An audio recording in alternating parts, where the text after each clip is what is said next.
بسم اللہ الرحمن الرحیم۔ السلام علیکہ یا صاحب العصر والزمان۔ فسق و فجور اور فسادی، کینہ پرور اور لونڈیوں کی طرح جھوٹے، چابلوس اور دشمنی کے غماز ہو۔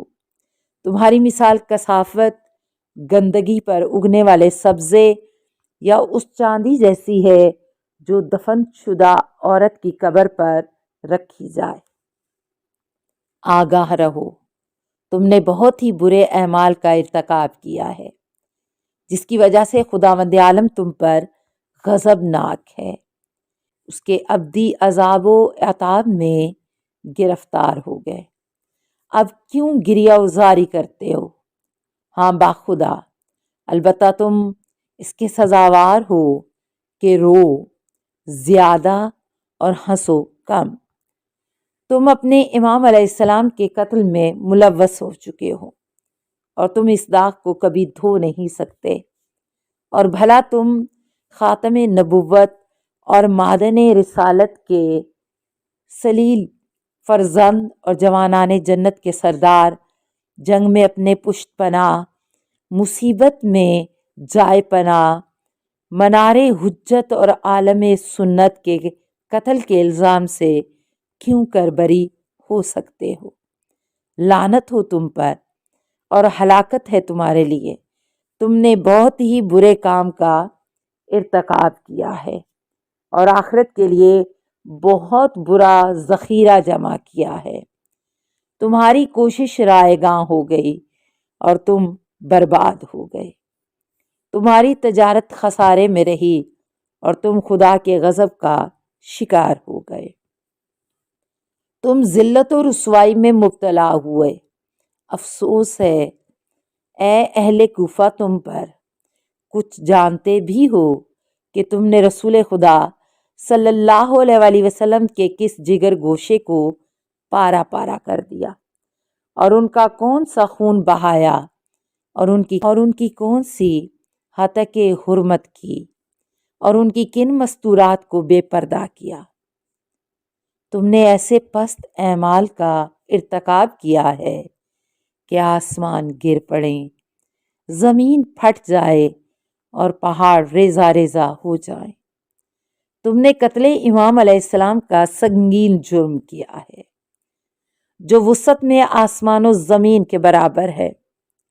اگر اس قدر بڑے گناہ پر آسمان سے خون برسے تو تعجب نہ کرو، یقیناً آخرت کا عذاب اس سے کہیں زیادہ سخت اور رسوا کن ہوگا، اور اس وقت تمہاری کوئی امداد نہ کی جائے گی۔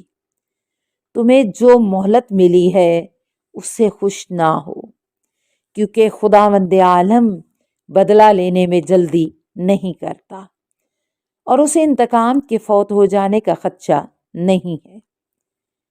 یقیناً تمہارا خدا اپنے نافرمان بندوں کی گھات میں ہے۔ نمبر 2، دربار یزید میں حضرت زینب سلام اللہ علیہا کا خطبہ۔ بسم اللہ الرحمن الرحیم۔ سب تعریفیں اس خدا کے لیے ہیں جو کائنات کا پروردگار ہے، اور خدا کی رحمتیں نازل ہوں رسول اکرم صلی اللہ علیہ وآلہ وسلم پر اور ان کی پاکیزہ عطرت و اہل بیت علیہ السلام پر۔ اما بعد، بالآخر ان لوگوں کا انجام برا ہے جنہوں نے اپنے دامن حیات کو برائیوں کی سیاہی سے داغدار کر کے اپنے خدا کی آیات کی تکذیب کی اور آیات پروردگار کا مذاق اڑایا۔ اے یزید، کیا تو سمجھتا ہے کہ تو نے ہم پر زمین کے گوشے اور آسمان کے کنارے، زمین و آسمان تنگ کر دیے ہیں، اور کیا آل رسول صلی اللہ علیہ وآلہ وسلم کو رسیوں اور زنجیروں میں جکڑ کر در بدر پھرانے سے تو خدا کی بارگاہ میں سرفراز اور ہم رسوا ہوئے ہیں؟ کیا تیرے خیال میں ہم مظلوم ہو کر ذلیل ہو گئے اور تو ظالم بن کر سر بلند ہوا ہے؟ کیا تو سمجھتا ہے کہ ہم پر ظلم کر کے خدا کی بارگاہ میں تجھے شان و مقام حاصل ہو گیا ہے۔ آج تو اپنی ظاہری فتح کی خوشی میں سرمست ہے اور ناک بھون چڑھاتا ہوا مسرت و شادمانی سے سرشار ہو کر اپنے غالب ہونے پر اترا رہا ہے اور ذمہ داری خلافت کے ہمارے مسئلہ حقوق کو غصب کر کے خوشی و سرور کا جشن منانے میں مشغول ہے۔ اپنی غلط سوچ پر مغرور نہ ہو اور ذرا دم لے۔ کیا تو نے خدا کا یہ فرمان بھلا دیا ہے کہ حق کا انکار کرنے والے یہ خیال نہ کریں کہ ہم نے انہیں جو مہلت دی ہے وہ ان کے لیے بہتر ہے، بلکہ ہم نے انہیں اس لیے ڈھیل دے رکھی ہے کہ جی بھر کر اپنے گناہوں میں اضافہ کر لیں، اور ان کے لیے خوفناک عذاب معین و مقرر کیا جا چکا ہے۔ اے تعلقائی کے بیٹے، آزاد کردہ غلاموں کی اولاد، کیا یہ تیرا انصاف ہے کہ تو نے اپنی مستورات اور لونڈیوں کو چادر اور چار دیواری کا تحفظ فراہم کر کے پردے میں رکھا ہوا ہے، جبکہ رسول زادیوں کو سربرہنہ در بدر پھرا رہا ہے؟